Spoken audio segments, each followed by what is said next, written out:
Pemirsa Metro TV Lampung dan pendengar radio Saya 100 FM, kita lanjutkan diskusi kita tentang Pilkada Sukses Masyarakat Aman COVID-19. Kita sekarang kembali ke Mbak Fatifatul Khairiyah, Bawaslu. Ya, kalau dari penjelasan dari Bang Bustomi tadi, nampaknya Pilkada memang itu proporsinya akan diselenggarakan ya 80% konvensional, tapi dengan disiplin protokol kesehatan. Nah, pertanyaannya adalah apakah nanti persoalan protokol kesehatan ini bagian dari pengawasan teman-teman Bawaslu?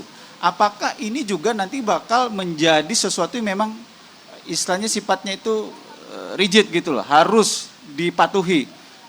Dan apakah apabila misalnya di lapangan ada kontestan nih yang melanggar protokol kesehatan, nah kira-kira sejauh mana nanti sanksinya yang akan bisa diberikan? Karena kita memang dituntut untuk menyelenggarakan pilkada yang benar-benar penuh kehati-hatian. Silakan Mbak Fatifatul. Iya, jadi kita ini dapat tambahan tugas selain memastikan pelaksanaan teknis tahapan yang dilakukan oleh teman-teman KPU itu berjalan sesuai dengan prosedur, tapi juga kita mengawasi protokol COVID yang harus dipatuhi oleh teman-teman KPU. Tentunya juga pengawas pemilu juga harus memastikan kita sebagai pengawas pemilu juga mematuhi protokol COVID. Itu bagian dari pengawasan yang kita lakukan. Nah, ini kita sudah mulai lakukan nih di kemarin tahapan coklit, kemudian verifikasi faktual dukungan calon perseorangan ya untuk Kota Bandar Lampung, Lampung Timur dengan Kota Metro, itu kita sudah lakukan. Kita sudah mendapati nih beberapa teman-teman PPDP itu pada saat coklit itu tidak pakai masker. Itu kita langsung ingatkan. Jadi pengawas kita mengingatkan kepada petugas PPDP untuk pakai masker. Jadi apakah itu menjadi bagian dari pengawasan? Iya. Kemudian bagaimana ketika nanti pasangan calon beserta timnya pada saat melakukan kampanye kemudian tidak mematuhi protokol COVID, apakah itu akan ditangani juga oleh pengawas pemilu? Iya, nanti kita akan tangani. Sanksinya akan seperti apa? Kita lihat proses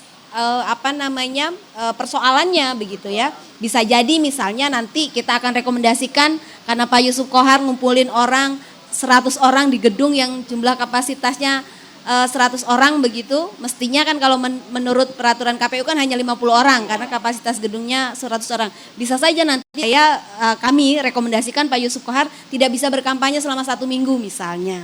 Atau nanti Pak Hipmi kampanye di ruang tertutup juga dengan jumlah kapasitas sesuai ruangan 100 orang kemudian orangnya 50 tapi tidak pakai masker misalnya, semua peserta kampanyenya tidak pakai masker. Juga kita akan tangani dan bisa jadi juga nanti misalnya kita rekomendasikan tidak boleh kampanye selama 1 minggu atau 2 minggu dan seterusnya. Jadi tergantung case-nya, tapi yang pasti tadi ya saya juga bersepakat dengan yang disampaikan oleh Pak Sarif tadi bahwa bagaimana teman-teman pasangan calon begitu nantinya juga lebih mengedepankan proses kampanye yang bisa betul-betul menjaga kesehatan masyarakat, kemudian juga menggunakan media teknologi meskipun memang kita sudah melakukan pemetaan. Bawaslu pada saat pilkada ini dimulai kita langsung melakukan pemetaan wilayah-wilayah blank spot di 8 kabupaten kota. Jadi persoalannya memang bukan hanya soal digital ini hanya bisa dinikmati oleh kaum milenial atau orang-orang yang terpelajar begitu, tapi juga soal kendala jaringan. Jadi tidak semua di 8 kabupaten kota ini, walaupun di Kota Bandar Lampung aja itu masih ada wilayah yang blank spot. Walaupun kami tentu melakukan pemetaannya bukan menggunakan teknologi yang canggih, kami hanya melakukan pemetaan secara manual begitu, melakukan konfirmasi kepada jajaran kita di lapangan, wilayah-wilayah yang susah sinyal. Karena kan kita ini pengawas pemilu setiap hari day to day itu kan melakukan update laporan ya. Jadi kita bisa melihat nih wilayah-wilayah yang tidak bisa terjangkau oleh jaringan teknologi baik itu internet maupun telepon. Jadi memang tetap harus dikawinkan nih antara metode teknologi juga konvensional. Karena memang bukan hanya soal tadi tidak semuanya bisa memahami tapi juga soal jaringan itu menjadi kendala tersendiri.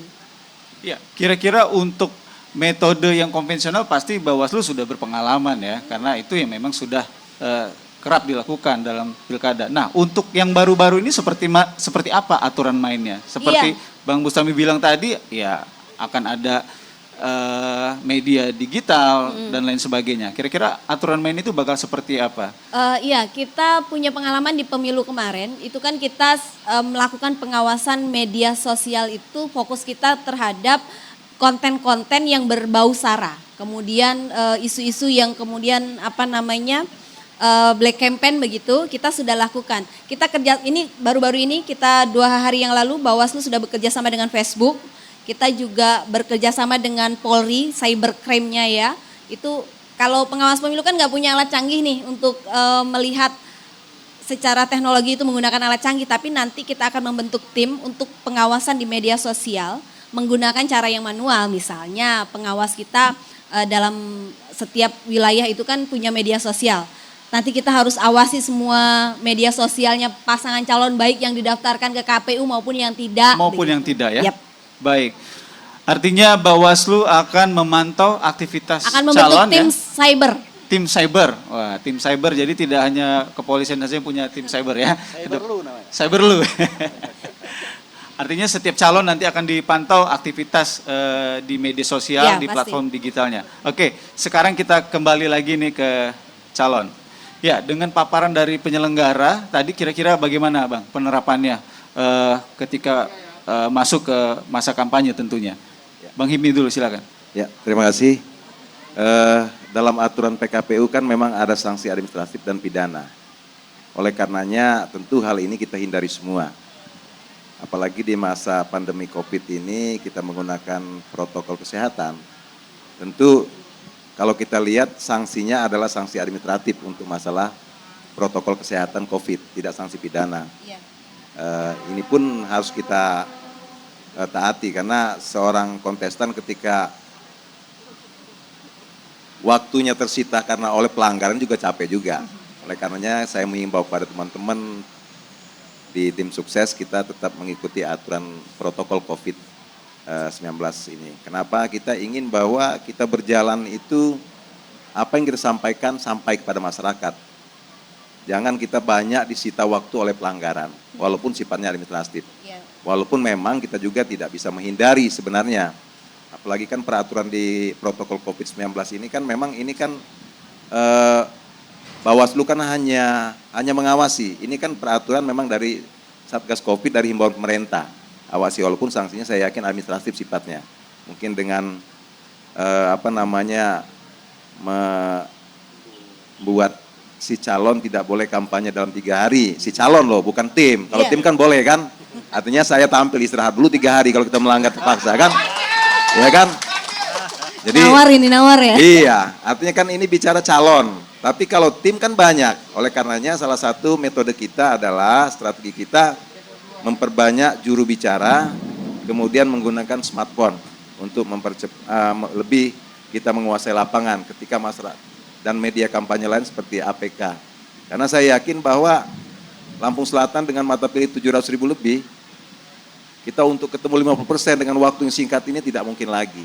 Oleh karenanya strategi-strategi yang saya sampaikan tadi tentu menjadi pilihan yang harus dilakukan dengan tetap kita mematuhi protokol kesehatan COVID-19. Baik, komitmen untuk mematuhi protokol kesehatan.